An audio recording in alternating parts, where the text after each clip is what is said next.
বন্ধুরা আজকের ভিডিওতে যে কোম্পানিটা নিয়ে ডিসকাস করব সেই কোম্পানিটা উপর থেকে দেখলে হয়তো আপনাদের পছন্দ হবে না, কারণ এই কোম্পানিটার ভেতরে ঢুকলেই আপনি বুঝতে পারবেন কোম্পানির মধ্যে কি কি পজিটিভ সাইন আছে। ঠিক যেই পজিটিভ সাইনগুলো আমি প্যাটেল ইঞ্জিনিয়ারিং কোম্পানিটা বাছাই করার সময় পেয়েছিলাম, ঠিক যেই সাইনগুলো আমি বাজাজ হিন্দুস্তান সুগার কোম্পানি বাছাই করার সময় পেয়েছিলাম, যেই সাইনগুলো আমি প্রকাশ পাইপ কোম্পানিটা বাছাই করার সময় পেয়েছিলাম, প্রত্যেকটা পজিটিভ সাইন এই কোম্পানির মধ্যেও সেম টাইপের অ্যানালাইসিস করে আমি বের করতে পারছি। যে কারণে আমি মনে করছি আগের অতীতের সেই কোম্পানিগুলো যেহেতু ভালো পারফরমেন্স করেছে, সেই হিসেবে এই কোম্পানিটা ফিউচারে ভালো পারফরমেন্স করার কথা। তবে একটা কথা ভিডিও শুরুতেই আপনাদের ক্লিয়ার করে দিতে চাইছি, যারা সঠিকভাবে ইকুইটি অ্যালোকেশন সম্পর্কে যারা জানেন না, তারা কোনো মতেই এই ভিডিও দেখে শুধু আমার কথা শুনে কোনো মতেই ইনভেস্টমেন্ট ডিসিশন নেবেন না। তাহলে ঠিক যেরকম ভাবে কেএনআর কনস্ট্রাকশন কোম্পানিটা ডিসকাস করার পরে কোম্পানিটা মাত্র 6% ডাউনে আসার পরে কেউ আমাকে রিটার্ন কমেন্ট করেছিল যে দাদা তোমার জন্য কোম্পানিটা আমি ফেসে গেছি। তো তাদের উদ্দেশ্যে বলতে চাই, যদি আপনি অন্যের কনভিকশনে অন্যের কনফিডেন্সে যদি ইনভেস্টমেন্ট করেন, তাহলে যে কোনো কোম্পানিতে আপনি ফাঁসবেন। এবং আমি গ্যারান্টি দিয়ে বলতে পারি আপনি মার্কেটে কোনোদিন সাকসেসফুল ইনভেস্টর তো ছাড়ুন, বরঞ্চ আপনি ব্যাংক এফডি কে পর্যন্ত বিট করতে পারবেন না। কারণ ভিডিও শুরুতে এই পয়েন্টটা কেন বলে দিলাম, কারণ কোনো কোম্পানি ততক্ষণ পর্যন্ত পারচেস করা উচিত নয় যতক্ষণ পর্যন্ত সেই কোম্পানিটার বিজনেস মডেল আপনার কাছে ক্লিয়ার না হচ্ছে, কোম্পানিটা কেন ফিউচারে বাড়বে, তার ভ্যালুয়েশনের মধ্যে কি গ্যাপ আছে, সেই পয়েন্টসগুলো যতক্ষণ পর্যন্ত আপনার কাছে ক্লিয়ার না হবে ততক্ষণ পর্যন্ত 10% ডাউনে চলে গেলে আপনারা আফসোস হবে এবং আপনি স্টপ লস বুক করতে বাধ্য হবেন। যে কারণে যতক্ষণ পর্যন্ত বিজনেস মডেল না বুঝতে পারবেন, ভ্যালুয়েশন ক্লিয়ার না হবে, ফান্ডামেন্টাল ফিনান্সিয়াল প্রত্যেকটা পয়েন্ট ক্লিয়ার না হবে, ততক্ষণ পর্যন্ত কোনো কোম্পানিতে ইনভেস্টমেন্ট ডিসিশন নেওয়া উচিত নয় বলে আমি মনে করি। বিশেষ করে কারোর কথা শুনে তো কখনোই ইনভেস্ট করা উচিত নয়। তাহলে আপনার সিলেকশন যদি ভুল হয় তাহলে অন্যের উপর ব্লেম দিতে আপনি কখনোই ছাড়বেন না। যে কারণে একটু ভিডিওটা বড় হলে পরেও আমি বারবার ডিসকাস করে দিচ্ছি, একটু রিস্কি কোম্পানি, কিন্তু যেহেতু ওই সাইনগুলো এই কোম্পানির মধ্যে দেখতে পাচ্ছি, তাই আমি মনে করছি এই কোম্পানিটা ফিউচারে সুপার গ্রেট হতে পারে। তো কোম্পানির বিজনেস মডেল নিয়ে ডিসকাস করার আগে যদি চ্যানেলে নতুন থাকেন অবশ্যই চ্যানেলটিকে সাবস্ক্রাইব করবেন এবং পুরো ভিডিওটি দেখবার পরে যদি ভালো মনে হয়, যদি মনে হয় কিছু পজিটিভ নলেজ গেইন হয়েছে, তাহলে অবশ্যই ভিডিওটিকে লাইক করতে ভুলবেন না।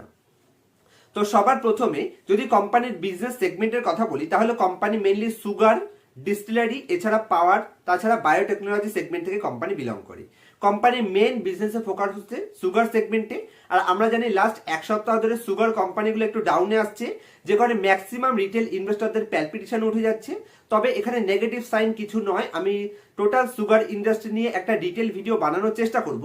তবে এই ভিডিওতে এটুকুই বলছি যে সুগার ইন্ডাস্ট্রিতে শুধু শর্ট টার্মের জন্য, ধরুন যতদিন পর্যন্ত ভোটটা ক্লিয়ার না হচ্ছে ততদিন পর্যন্ত একটু ডাউন ট্রেন্ড থাকতে পারে। তবে এই টাইম পিরিয়ডে যদি ভালো সুগার কোম্পানি আপনি অ্যাকুমুলেট করতে পারেন, তাহলে আপনি মার্কেটে টিকে থাকতে পারবেন। যেরকম প্রিভিয়াস ট্রেডিং সেশনে আমি প্রাজ ইন্ডাস্ট্রি কোম্পানিটাতেও পারচেস করেছি এবং একটা ভালো কোয়ান্টিটিতেও পারচেস করেছি, যেটা আমি ডিসক্লাইমার দিয়ে দিচ্ছি। কোনো ধরনের বাই অথবা সেল রিকমেন্ডেশন হিসেবে কিন্তু ভিডিওটিকে নেবেন না। তো যদি এই কোম্পানিটা ডিসকাস করতে হয়, তাহলে কোম্পানির বিজনেস তো সেগমেন্ট বললাম, টোটাল বিজনেস যদি ডাইভার্সিফিকেশনের কথা বলতে হয়, যেখানে কোম্পানি ফার্স্ট হচ্ছে সুগার সেগমেন্ট থেকে বিলং করে, second co generation of power জেনারেশনও কোম্পানি কাজ করে থাকে, তাছাড়া অ্যালকোহল সেগমেন্টও কোম্পানি কাজ করে থাকে, এছাড়া বায়ো প্রোডাক্টেও কোম্পানি কাজ করে থাকে। যেখানে কোম্পানির আজকের দিনে যদি আমি ম্যানুফ্যাকচারিং ক্যাপাসিটির কথা বলি, 2023-এর ম্যানুফ্যাকচারিং ক্যাপাসিটি, তাহলে কোম্পানির টোটাল 3টে ইউনিটসের মাধ্যমে টোটাল ক্যাপাসিটি কোম্পানি রান করে থাকে। যেখানে সুগার ক্রাশিং ক্যাপাসিটির কথা বলতে গেলে 11,500 টিসিডি টোটাল কোম্পানির ক্র্যাশিং ক্যাপাসিটি রয়েছে। তাছাড়া যদি আপনি কোম্পানির ডিস্টিলারি ক্যাপাসিটির কথা বলতে হয়, তাহলে 125 কিলোলিটার পার ডে, মানে এক দিনে 125 কিলোলিটার কোম্পানির ক্যাপাসিটি রয়েছে, যার মধ্যে 45 কিলোলিটার পার ডে রয়েছে থেনি ইউনিট থেকে, এবং বাকিটা যদি আপনি ধরেন তাহলে 80 কিলোলিটার পার ডে কোম্পানির এখানে জাগলে ইউনিট থেকে কোম্পানির ক্যাপাসিটি রান করে।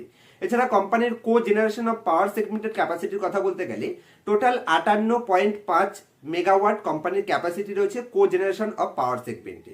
কোম্পানির আজকের দিনে যদি প্রোডাকশনের কথা বলতে হয়, এটা তো ক্যাপাসিটির কথা বললাম, আর যদি আমি কোম্পানির প্রোডাকশনের কথা বলি, তাহলে নাম্বার 1 সেগমেন্ট সুগারে কোম্পানির 17,81,221 ton total sugar crushing company করে থাকছে, যার মধ্যে থেকে যদি আপনি দেখেন তাহলে 1,58,042 টন সুগার কোম্পানি তৈরি করছে 2023-এর আজকের দিনে প্রোডাকশন চলছে এটা কোম্পানির।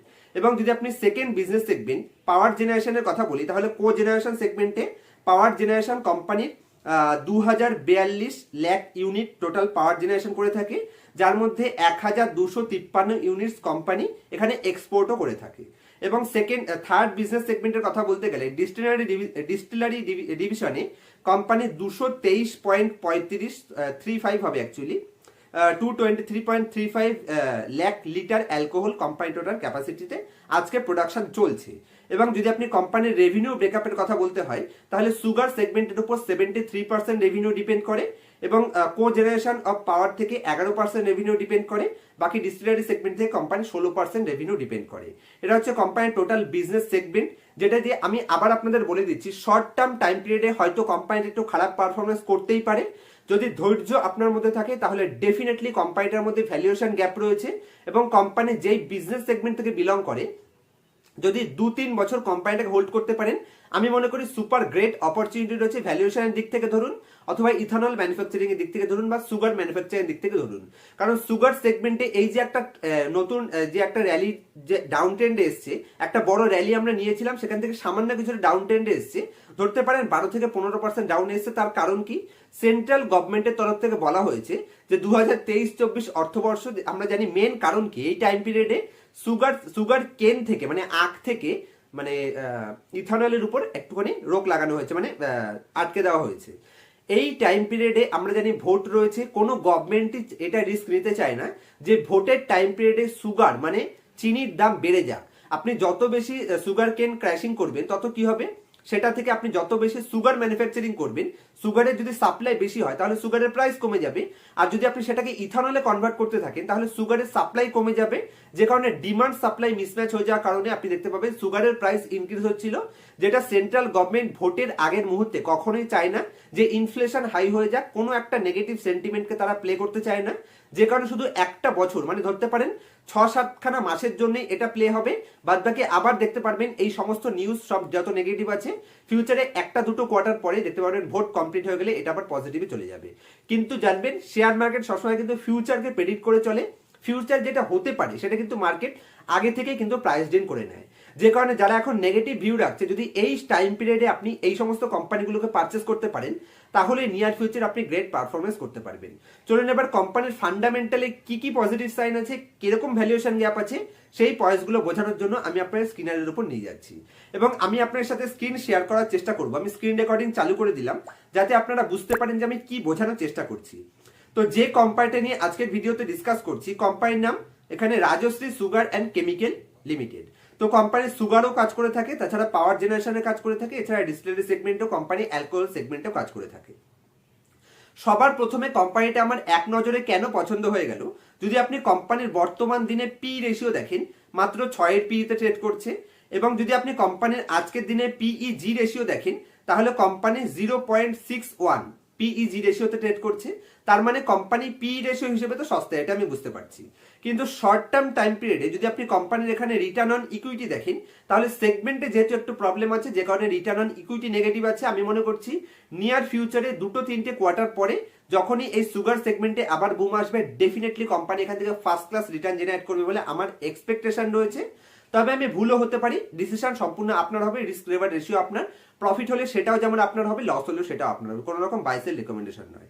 এবং যদি আপনি কোম্পানির আজকের দিনে কেন ইম্পর্টেন্ট পজিটিভ সাইন আছে, যদি আপনি কোম্পানির বর্তমান কারেন্ট ভ্যালুয়েশন দেখেন, বুক ভ্যালু দেখেন, তাহলে 83 টাকা 83.6 মানে ধরতে পারেন 84 টাকা বুক ভ্যালু আছে, যার এগেনস্টে কোম্পানির কারেন্ট মার্কেট প্রাইস কত আছে 57 টাকা।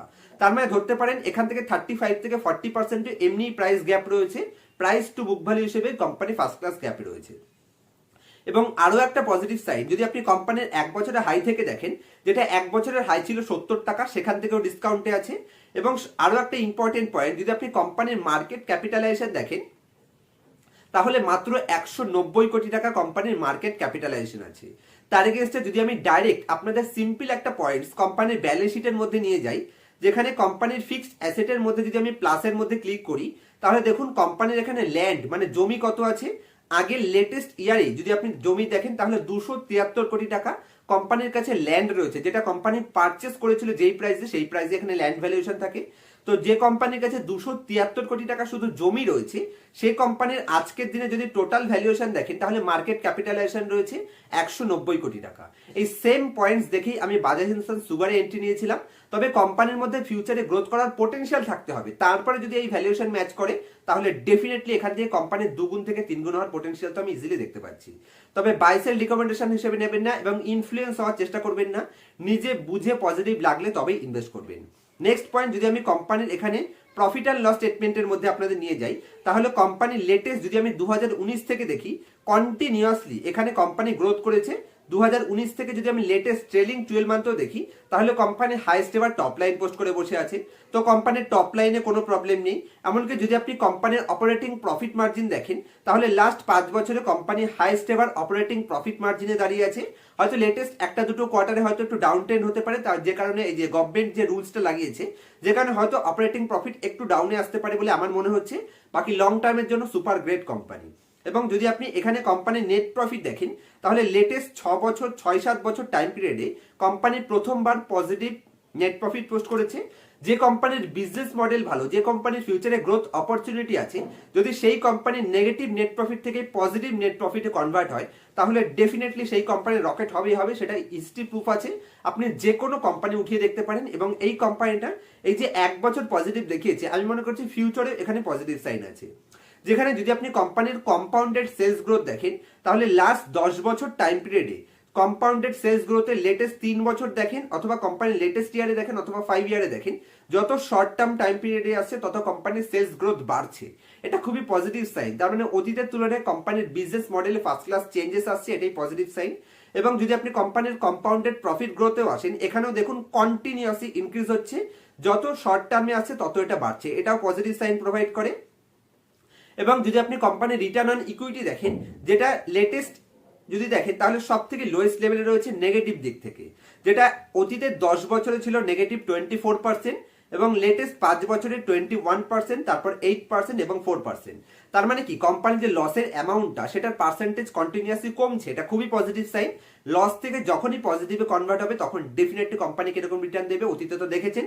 আমার একটা সিলেক্ট করা কোম্পানি সব 2 গুণ 3 গুণ হয়ে গেছে। তবে মাথায় রাখবেন এখন আমরা বুল মার্কেটে আছি, এটাই হচ্ছে একমাত্র রিস্ক। তাছাড়া কোম্পানিকে লং টার্ম হোল্ড করতে পারে ডেফিনেটলি আমি মনে করি ভালো পজিটিভ সাইন আছে।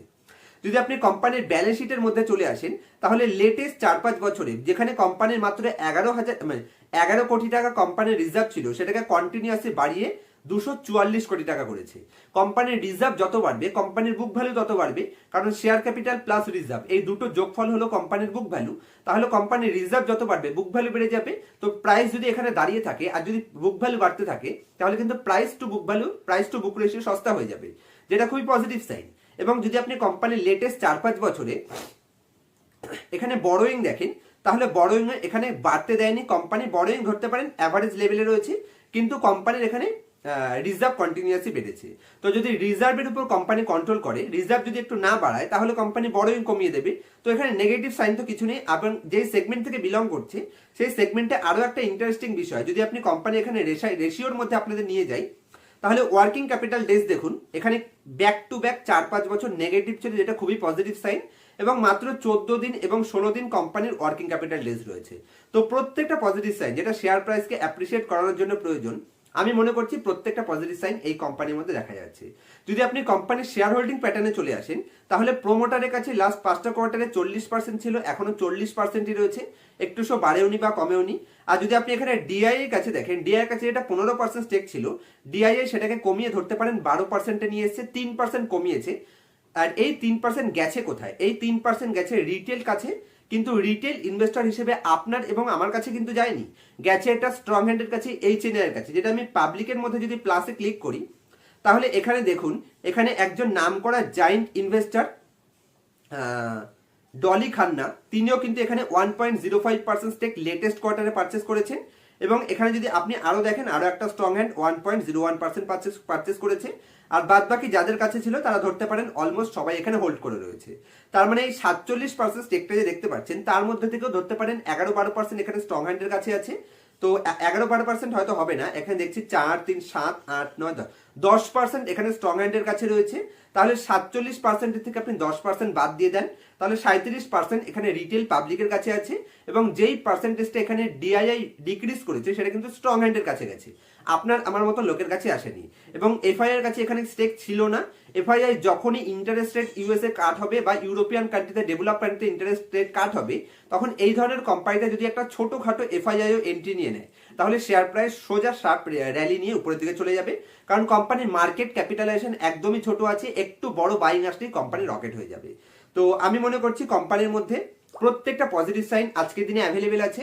কোম্পানির বুক ভ্যালু তুলনা দেখেন, কোম্পানির পি রেশিও দেখেন, কোম্পানির পিইজি রেশিও দেখেন, এবং প্রত্যেকটা পজিটিভ সাইন, এমনকি মার্কেট ক্যাপিটালাইজেশনের এগেনস্টে কোম্পানির এখানে অ্যাসেট দেখেন। শুধুমাত্র আমি এখানে রিয়েল অ্যাসেটটুকু ধরছি, এটা আপনি বিল্ডিংটুকু যদি ধরেন, সরি বিল্ডিং বলি কেন, যদি আপনি কোম্পানি এখানে রিয়েল এস্টেট যেটুকু আছে সেটুকুর ভ্যালুয়েশন দেখেন, ল্যান্ডের ভ্যালুয়েশন, তাহলেও কোম্পানির সুপার ডুপার ভ্যালুয়েশনে আছে বলে আমি মনে করছি। তবে এখানে সম্পূর্ণ আমার পার্সোনাল ওপিনিয়ন আপনার সাথে শেয়ার করলাম, কোনোভাবে ইনফ্লুয়েন্স হবেন না। আবার বলে দিচ্ছি, যত ভালোই কোম্পানি হোক, একটা পার্টিকুলার কোম্পানিতে আপনার টোটাল ইকুইটি ক্যাপিটালের 5%-এর বেশি যাতে কোনো মতেই ইনভেস্ট না হয়। এবং যেহেতু এটা একদম মাইক্রো ক্যাপ কোম্পানি, তাই আমি আপনাদের সাজেস্ট করব, যদি আপনারা বড় প্রফিট না জেনারেট করতে পারেন, যদি পোর্টফোলিওতে অলরেডি 50%-60% প্রফিটে না থাকেন টোটাল ক্যাপিটালে, তাহলে আমি সাজেস্ট করব 3%-এর বেশি কোনো মতেই এই কোম্পানিতে ইনভেস্ট করা উচিত নয় বলে আমি মনে করি। যদি এই কোম্পানিটা রিলেটেড যদি কোনো কোয়ারি থাকে আমাকে নির্দ্বিধায় কমেন্ট করবেন, এবং আর যদি স্টক মার্কেট রিলেটেডও কোনো ধরনের কোয়ারি থাকে আমাকে কমেন্টস করতে পারেন। আমি প্রত্যেকটা কমেন্ট পড়ি এবং আমার তরফ থেকে বেস্ট রিপ্লাই দেওয়ার চেষ্টা করি। আর যদি আমার কাছ থেকে advance level fundamental analysis personal ক্লাসে শিখতে চান, তাহলে আমার সাথে কন্ট্যাক্ট করতে পারেন। স্ক্রিনের উপর আমার মোবাইল নাম্বার দেখতে পাচ্ছেন। দেখা হবে নেক্সট ভিডিওতে কোনো ইনফরমেটিভ টপিকের সাথে। ততক্ষণ পর্যন্ত হ্যাপি ইনভেস্টিং, হ্যাপি ট্রেডিং।